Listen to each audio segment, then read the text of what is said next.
Assalamualaikum warahmatullahi wabarakatuh.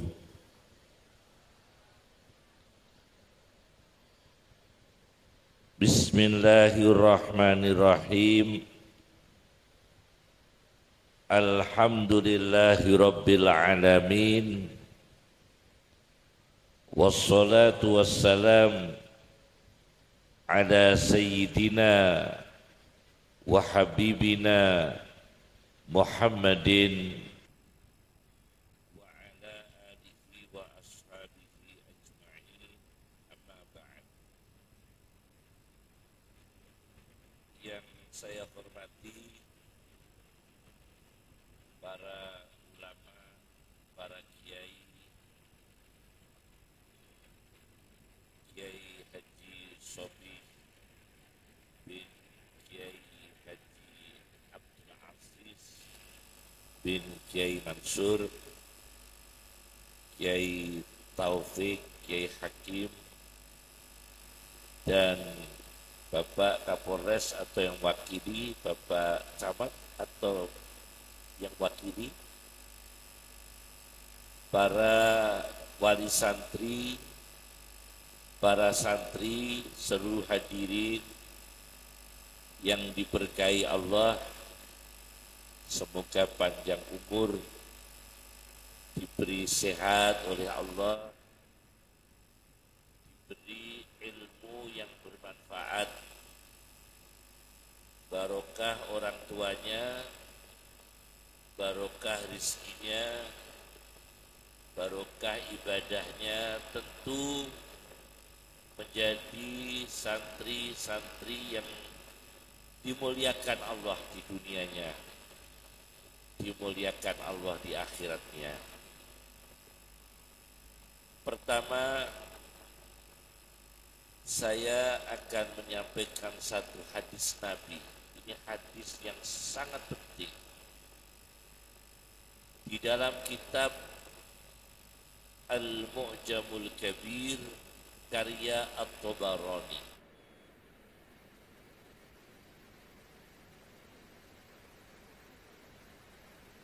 Sallallahu alaihi wasallam mendidik anak anjing,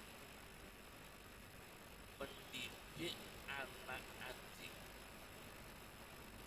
itu kadang hasilnya lebih baik daripada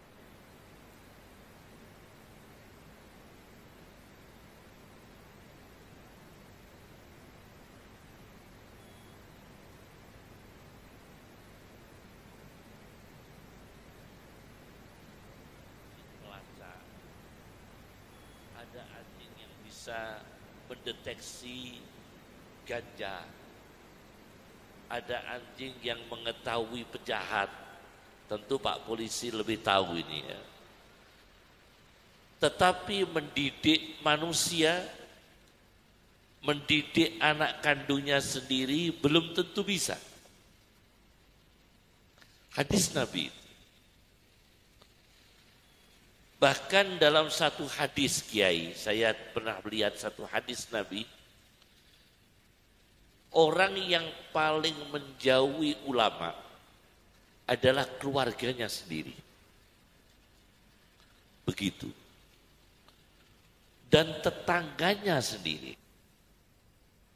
Tidak hormat dengan ulama, tidak dekat dengan ulama, tidak berakhlak ulama, itu kadang ahluhu wa jiranuhu. Ahlinya sendiri, tetangganya sendiri. Maka tidak mudah mengulamakan putra ulama. Apalagi yang bukan ulama. Tidak mudah mensantrikan keluarga santri. Apalagi bukan keluarga santri. Tidak mudah mensolihkan keluarga orang soleh. Apalagi yang bukan keluarga orang soleh. Sallallahu alaihi wasallam. Maka teori Al-Quran, di dalam Al-Quran itu ada kalimat a'udzu. Apa? A'udzu, aku berlindung. Berapa kali dalam Al-Quran a'udzu? 7 kali. A'udzu dalam Al-Quran 7 kali. A'udzu, aku berlindung, aku berlindung. Ada qul a'udzu birabbil falak, ada qul a'udzu birabbin nas, ada lagi a'udzu billahi an akuna minal jahilin. A'udzu billahi an akuna minal jahilin. Ini yang terakhir, kalau diwiridkan akan menjadi ulama. Ini doa menjadi ulama. A'udzu billahi an akuna minal jahilin. Itu sehari 6.000 kali. Kalau bisa 6.000 kali. Kalau enggak 6.000, 6 kali. 6 kali. A'udzubillah an akuna minal jahilin. Ada ayat Al-Quran, qul a'udzu birabbil falak. Aku berlindung dengan Tuhannya subuh. Ada lagi qul a'udzu birabbin nas. Aku berlindung Tuhan seluruh manusia. Tapi ada lagi a'udzu billahi an akuna minal jahilin. Aku berlindung kepada Allah jangan sampai menjadi orang bodoh. Maka santri ada yang menjadi insinyur itu berilmu. Ada yang menjadi ekonom berilmu. Ada yang menjadi kiai berilmu. Ada yang menjadi polisi berilmu. Ada yang menjadi tentara berilmu. Ada yang menjadi camat berilmu. Yang penting soleh. Soleh dan berakidah secara benar, beribadah secara benar, berakhlakul karimah secara baik. Itu santri. Kenapa demikian? A'udzu billahi an akuna minal jahilin. Aku berlindung kepada Allah jangan sampai menjadi orang bodoh. Bagaimana? Supaya tidak menjadi orang bodoh. Ada 2 teori. Menjadi orang berilmu itu ada 2 teori. Satu menurut Al-Ghazali di dalam kitabnya, menurut Al-Ghazali dalam kitab Ar-Risalatul Laduniyah. Ar-Risalatul Laduniyah. Imam Ghazali mencari ilmu. Supaya orang berilmu itu ada 2 teori. Satu, at-ta'limur rabbani. Yang kedua, at-ta'allumul insani. Yang pertama dulu, at-ta'limur rabbani. Yaitu orang berilmu karena ada transfer ilmu dari Tuhan. Dari Allah.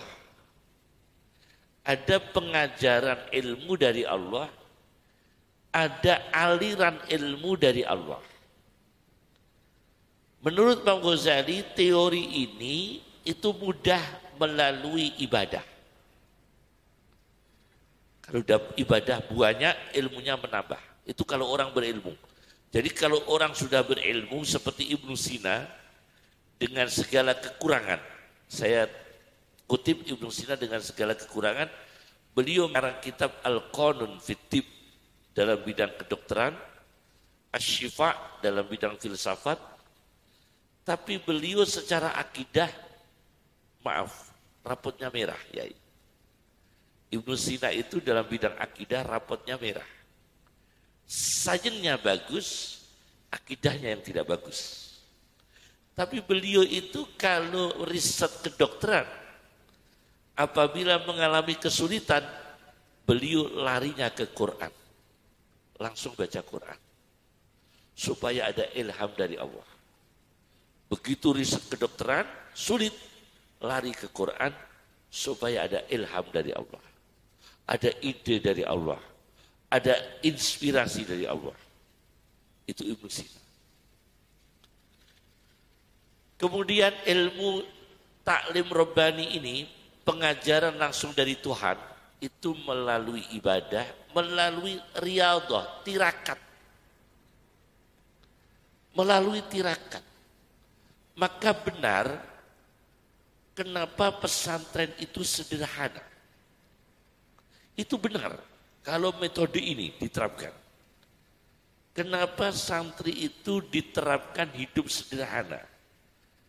Karena ada taklim robbani itu, ilmu yang langsung dari Tuhan itu melalui tirakat. Jadi tirakat itu begini, contoh.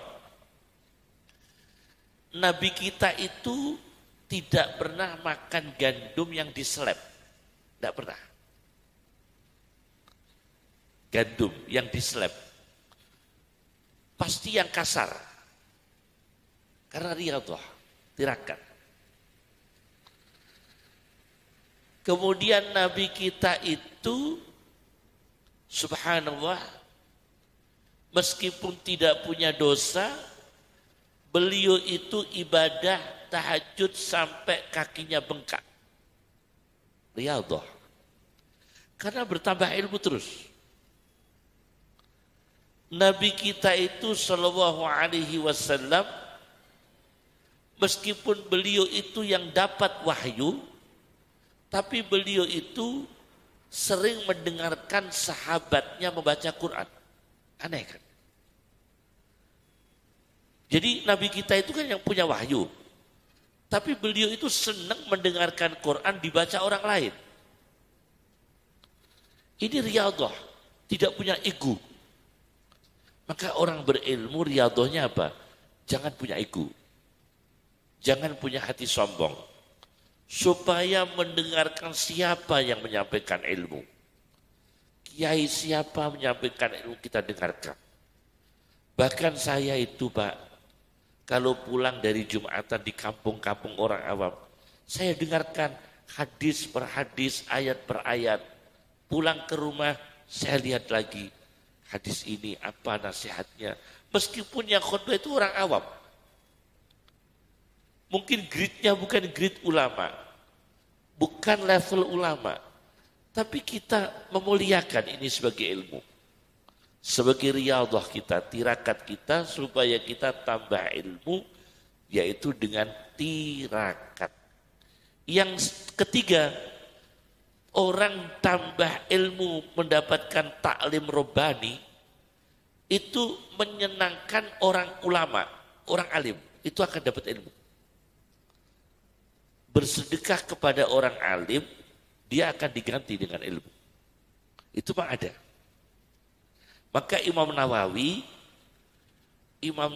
itu kalau ngaji, sebelum berangkat sedekah dulu. Sebelum berangkat ngaji. Sedekah dulu, pasti sedekah.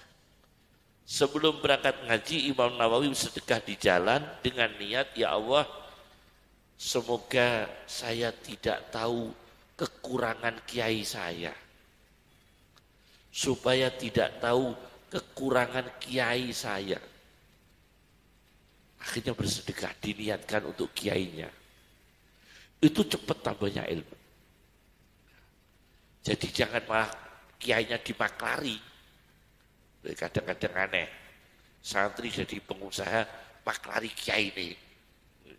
Ini ada Pak, ada, memang ada.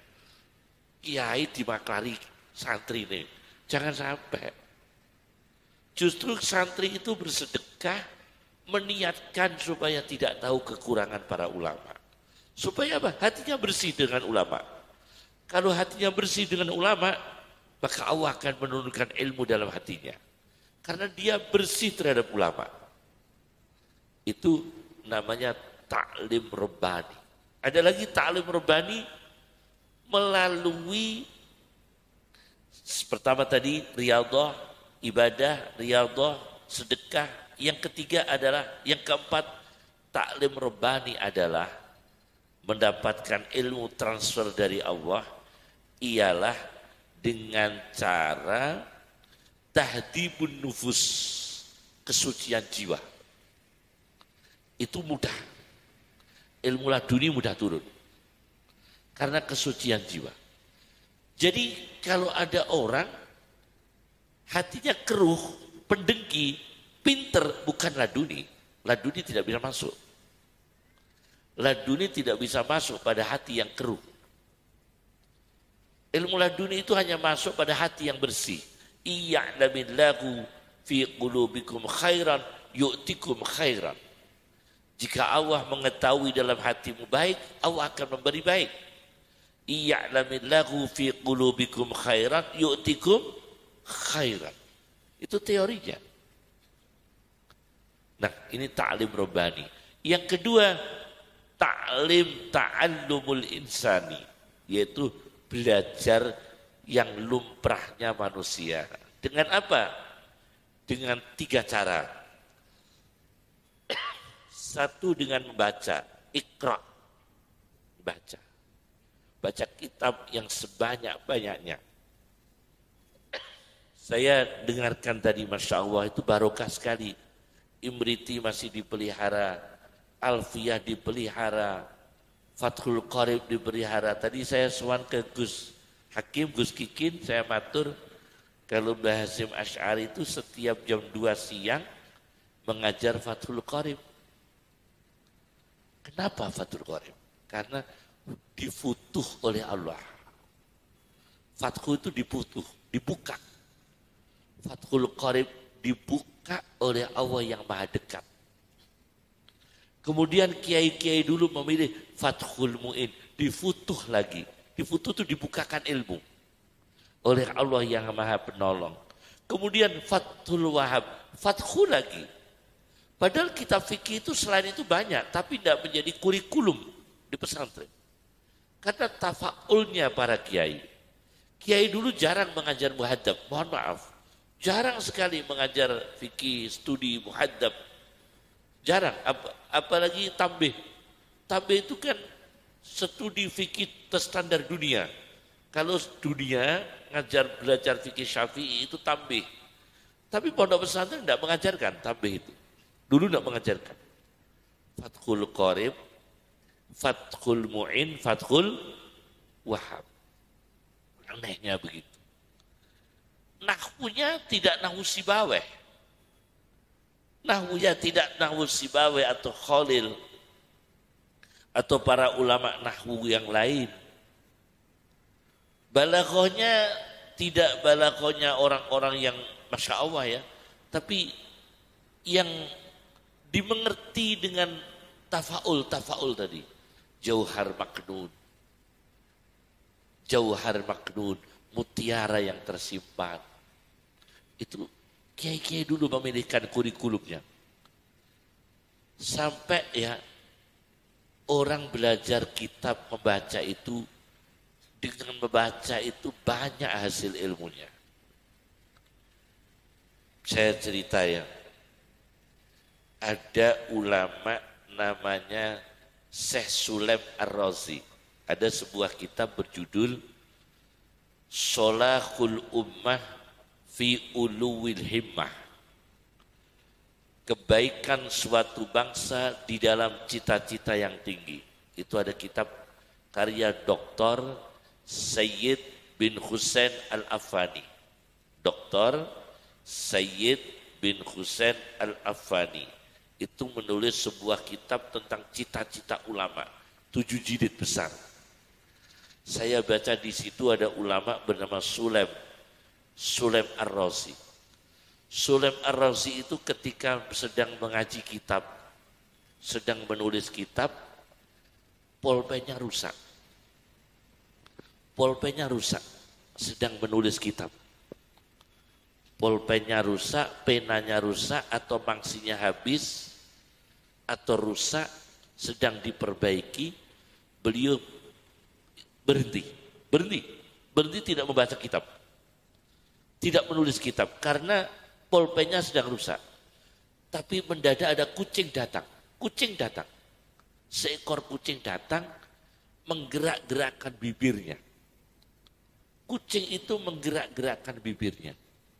Maka Syekh Sulaim Ar-Razi langsung sadar, oh iya, ketika pulpen saya rusak, aktivitas lidah saya jangan berhenti. Saya kan membaca kitab.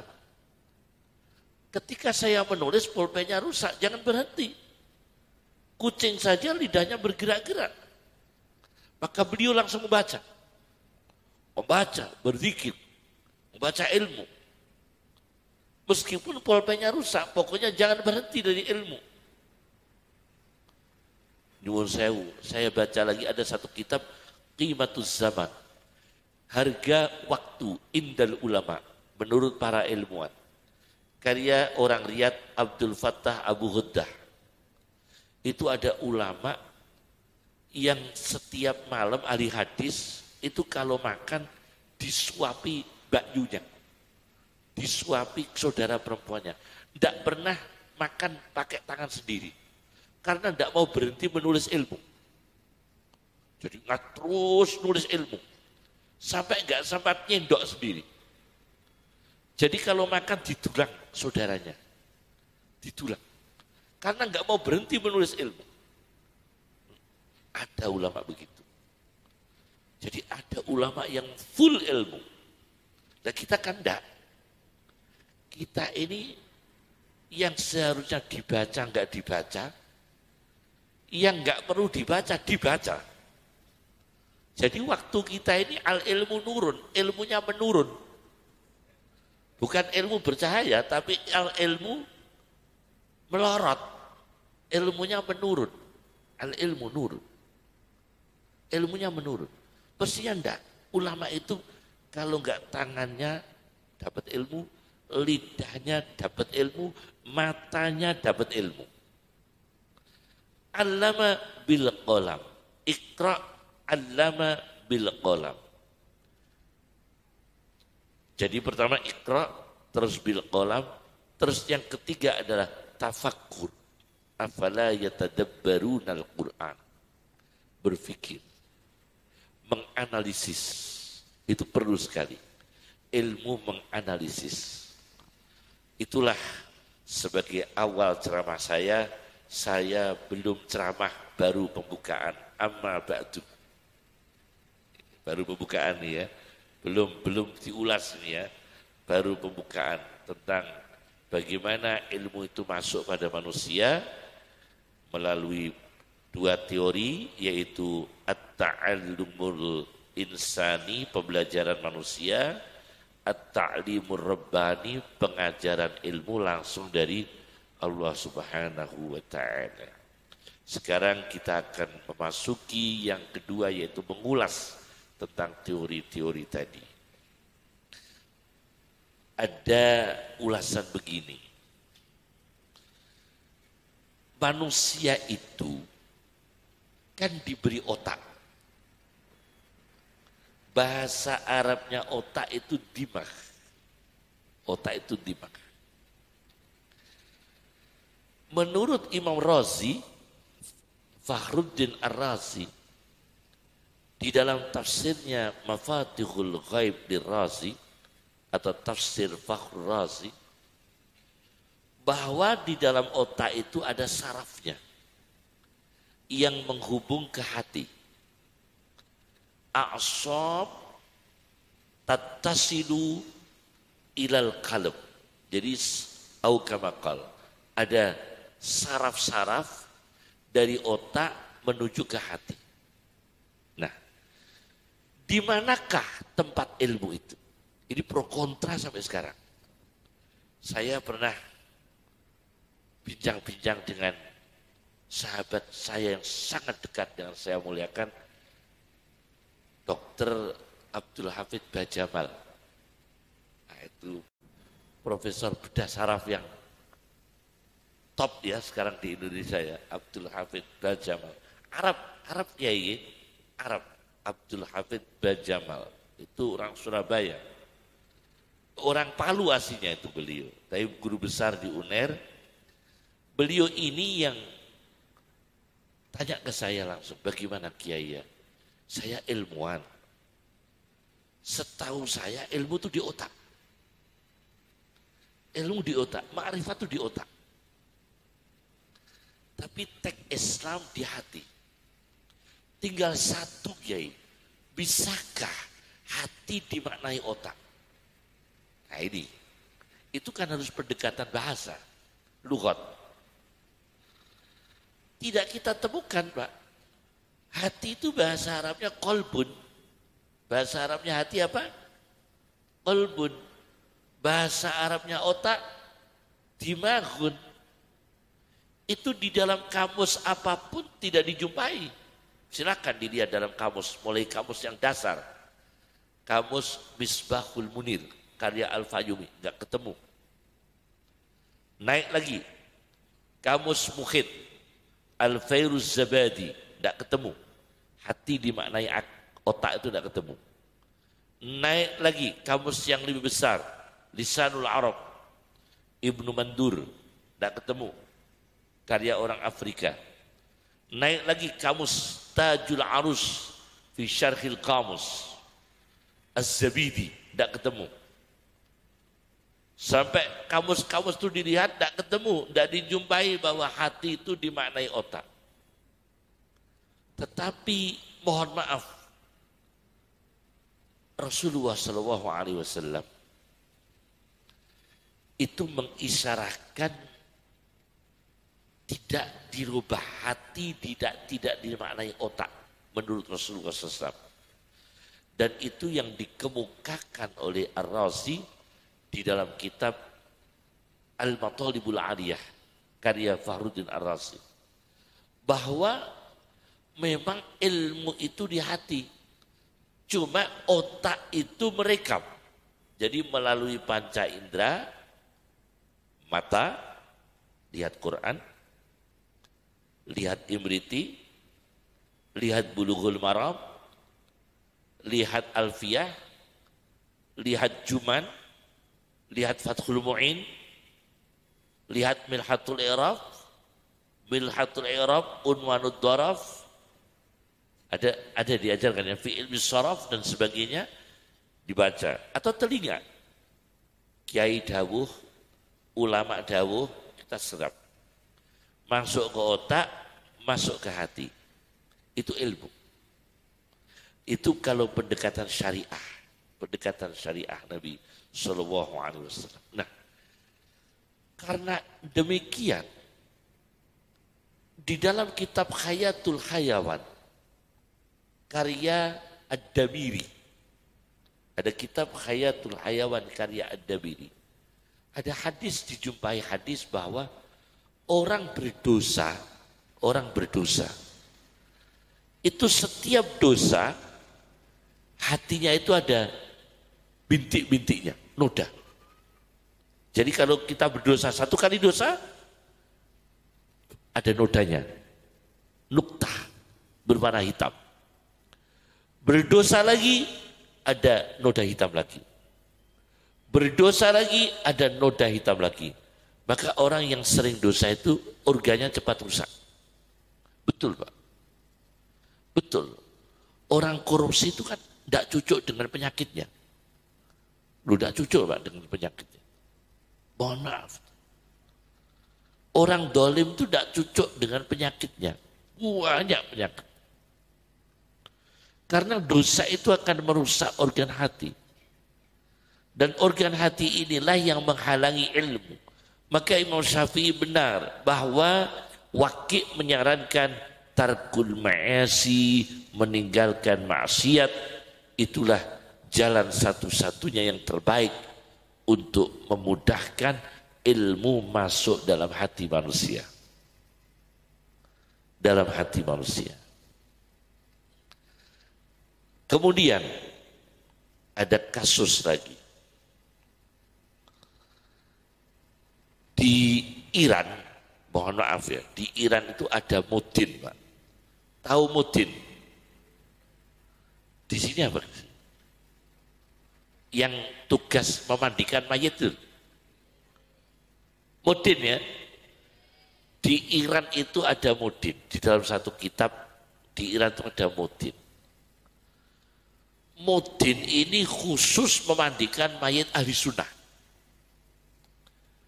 Tidak mau mayit yang bukan ahli sunnah. Betul-betul aswaja dia. Mudin aswaja. Jadi mudin tidak mau kalau mayitnya itu ngapunten di luar sunni, tidak mau. Suatu ketika Mudin ini di rumah diketuk pintu. Assalamualaikum, Assalamualaikum. Mbak Mudin, ini ada mayit, minta dimandikan. Daerah mana itu? Daerah Dailam. Dailam itu di Iran pusat orang yang bukan ahli sunnah. Wah kalau situ saya tidak mau. Karena saya ini Mudin khusus mayit ahli sunnah. Kalau mayitnya enggak ahli sunnah tidak mau. Wah jangan gitu Mbak Mudin. Kasihan mayitnya ini belum dimandikan. Nunggu penjenengan. Oh ya. Akhirnya Mbak Mudin datang ke rumah. Enggak mau mandikan Pak. Tetap enggak mau Pak. Saya tidak mau mandikan. Karena saya sudah bersumpah. Demi Allah saya Mudin khusus mayit ahli sunnah. Yang mayit bukan ahli sunnah. Saya tidak mau mandikan. Wah fanatik betul ini ya. Mudinnya ini. Ini MBC ini biasanya. Mudinnya ini Mudin MBC ini ya mungkin ya. Tidak mau mandikan yang bukan ahli sunnah. Akhirnya mau ditinggalkan, Mudinnya nggak jadi mandikan. Mayitnya berdiri Pak.